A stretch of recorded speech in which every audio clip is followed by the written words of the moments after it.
Right, so we're just going to put the front on now. We've tightened this up. I took this off again actually because there was a bit of lateral play, weirdly enough, and it was actually caused by the thing that was supposed to stop the lateral play anyway. So, which I said on one of the other videos wasn't on my previous one. So I've taken it back off and redone the valve timing. Tighten up. Now you have to remember, of course, to bash over that tang washer there. See, just to make sure this doesn't come undone. So make sure that's done up properly. Tighten this one up, and we're just going to check the oil bolts. It's quite easy, of course, when you're doing this to come back to it a month later, and you forgot to do those up. So it's worth double checking everything before we seal it up.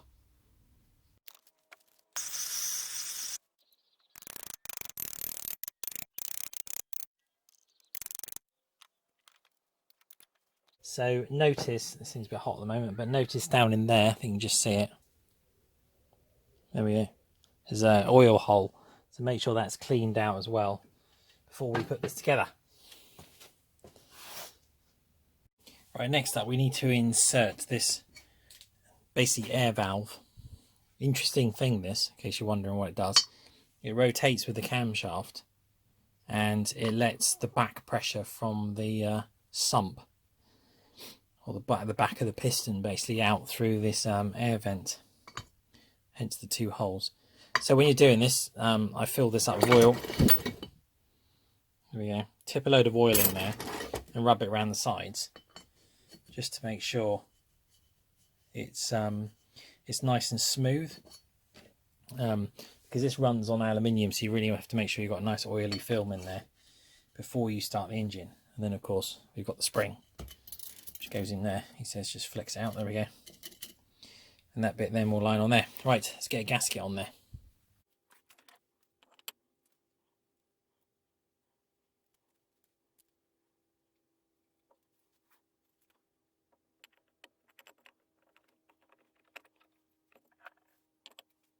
Right, let's get the front cover on. So first of all, let's get a bit of oil dotted around on this.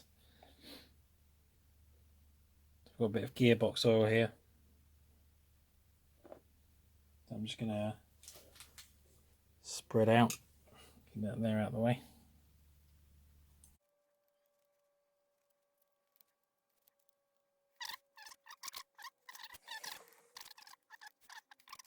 Obviously you've got to line up that slot there with a camshaft, so let's work out roughly where it is. So it's at this sort of angle. Let's rotate that around a bit.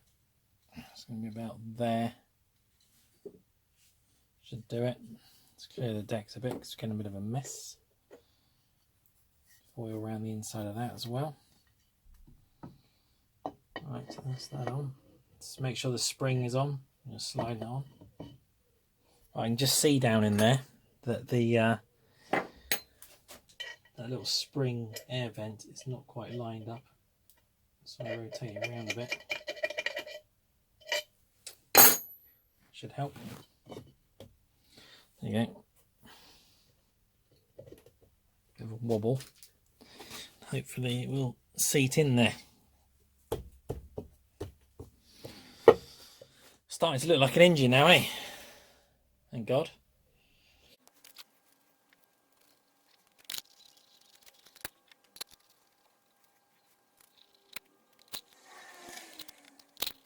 Now we've got the shaft oil seal, which we just need to tap in there. If you remember, there is also a C-clip down in there, which I didn't show you, but it does need to go in, which is in there. So we now just need to bash that in there and push him in. It's not too tight, this one, luckily. Just need to find a tube or something suitable just to wallop that in a bit. Okay, so the engine's all assembled. Quite happy with that. Annoyingly, I've lost that flipping bolt. I probably dropped on the floor somewhere, but I can't find it. Buried in all this mess. No doubt it'll turn up. Right, now I need to find a generator. And over here I've got a box of spare generator parts. Luckily, so I've got two complete generators. Plugs. And all these things. Those reverse bolts that you need. So I think I'm going to probably go with this one. Because this one has got brushes seem to be okay, so I'm probably going to run with that one, and I'll just choose which one I think looks best at the time. We'll see what happens. This one, it's a bit rusty. Maybe try that one. No, it's not much better, to be honest, but we'll see. We'll clean them up, we'll have a look, and we'll probably go on this one. So let's stick that one on for the time being. So I just went to install one of these, and they're different. You notice, I'm not quite sure why. This one's just a slightly taller, which is a bit weird. So I've just did a little test fit, and this one appears to fit slightly better, and this was the one that came with the engine. So I don't know what that's off of.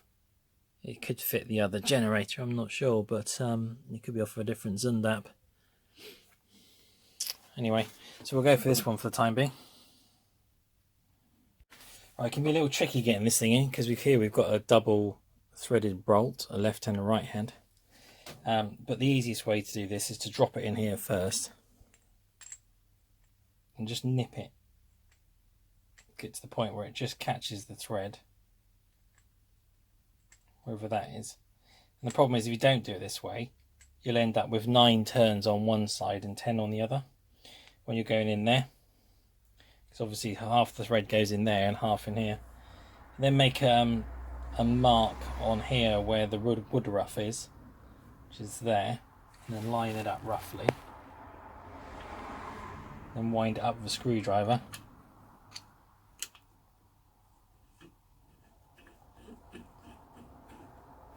Clockwise to start with.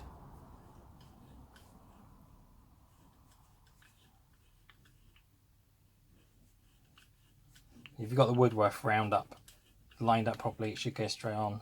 There we go. Drawing them both in at the same time. And then once it's in, you can crank it up with the old socket, or the multi-fit sockets, or just the wrench here.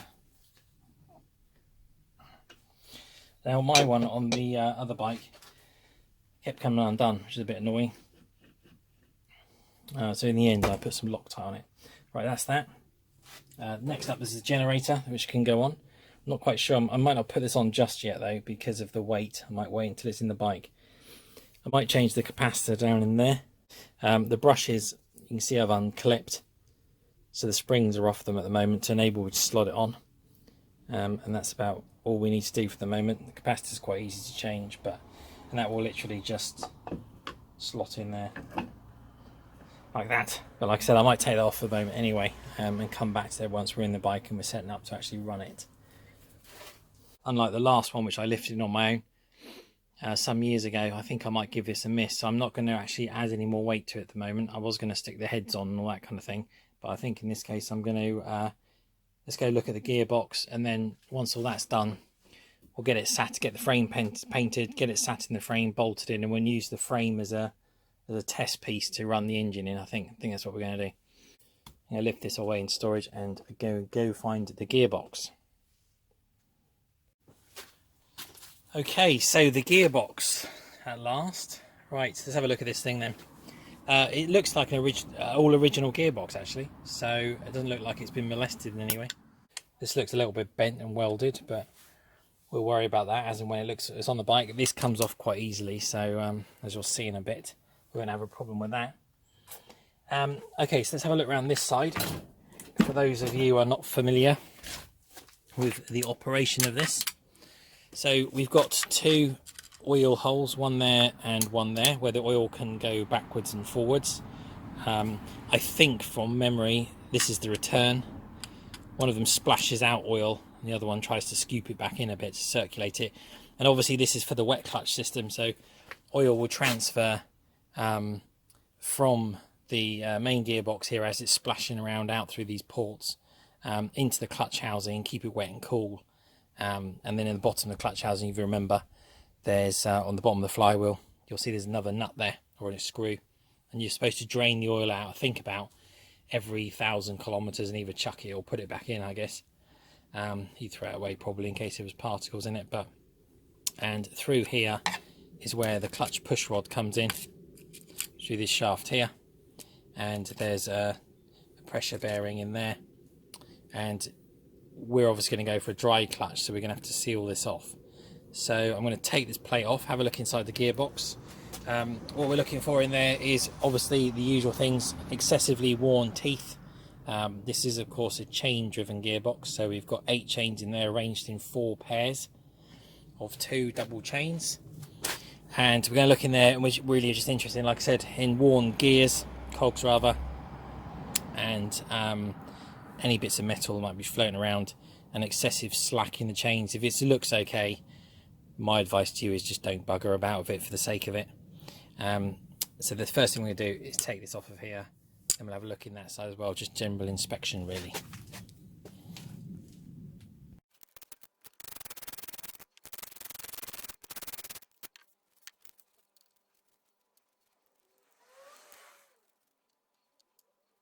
So this plate is obviously, there's a gasket on the front here and there's a gasket behind. It's just a thin plate of aluminium. You obviously don't want to break this. Now you're going to have to heat this section around here because it grips into a bearing at the back. Otherwise you try to pull this off and it just won't come off. So, and it's usually because it's stuck there. So let's get that off, and then we'll have a good look inside. I can't remember if I drained the oil out actually now. I can't bother to check, so we'll just see what happens as we go along.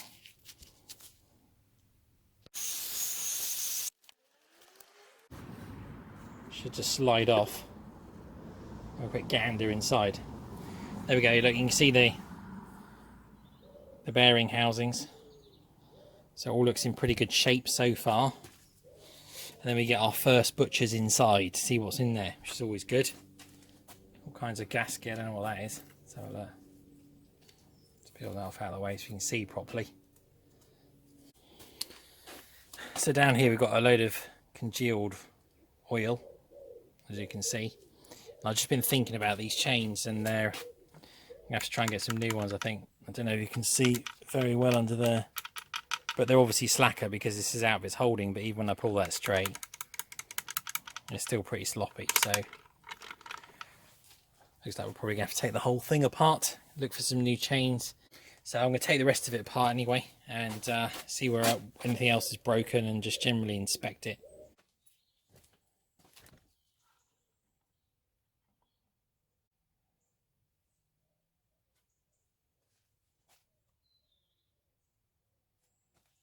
Right, we've got the kickstart off. So to get off the main drive bell here, there's usually a split washer or a circlip up inside here of some kind. Sorry, just to prise open. There seems to be some funny spring in there, which is non-conventional. I've just taken this off as well, and there seem to be 2 springs on here. Pretty sure there should be 1, and someone's just put in an extra bit of springiness because it stopped working or something. So I'm not sure about that. It's not too bad. It's got grease and whatnot in this. I'm just going to knock this off of here. See what we can get off it. There we go. Let's pull that off. Plonk that in this way up so we remember which way around it went.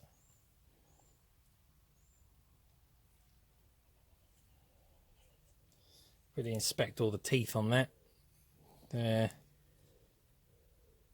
not too bad. There's a couple of chewed ones on there. Got slight, oh dear. Yeah, it's got a couple of them got a bit of a chew on it. Don't you can see that or not?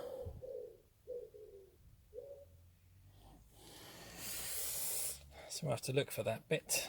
Don't have one of these either, which is annoying. So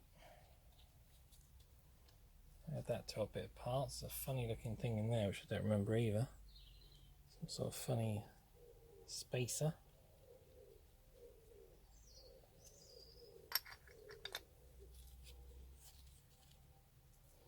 Usual congealed grease.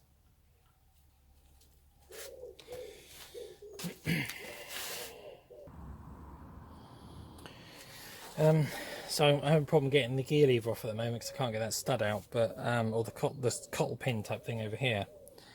I don't want to hit it too hard, but I've noticed a couple of other things. Somebody's bloody well welded this on here, so not going to be easy. Which means I'm going to have to get that end off to slide it out and disconnect it up here, pull the rod all the way through. This is obviously non-standard. I don't know if anybody had noticed. Let's see if I can just about make it out from there. Can you? Let me have a look at the camera. Yeah, over here. So this should be a piece of aluminium with an oil seal around it, and it's not. It's a piece of steel or something someone's put in there, so we have to take that out. And it looks like a couple more teeth on the kickstart on the other side of it down here are worn as well. So there we go. Not very lucky really, but I have to start fiddling with it. I guess it's going to be a complete strip down job. And also the case I'll talk about a bit later.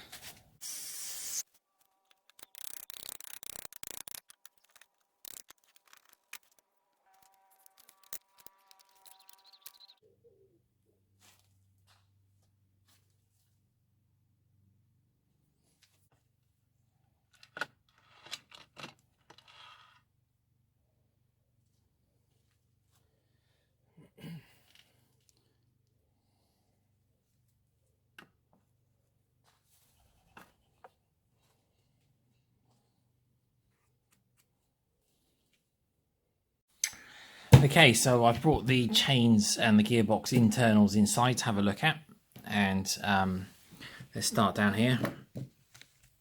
So you can see this Kickstart Sprocket it should have one section of missing teeth, but for some reason it's got two, and looking at it, somebody has ground those off and welded up the middle. So I guess it works, but I'm going to get another one. And then we look at this one as well. You can see it's got some broken and missing teeth.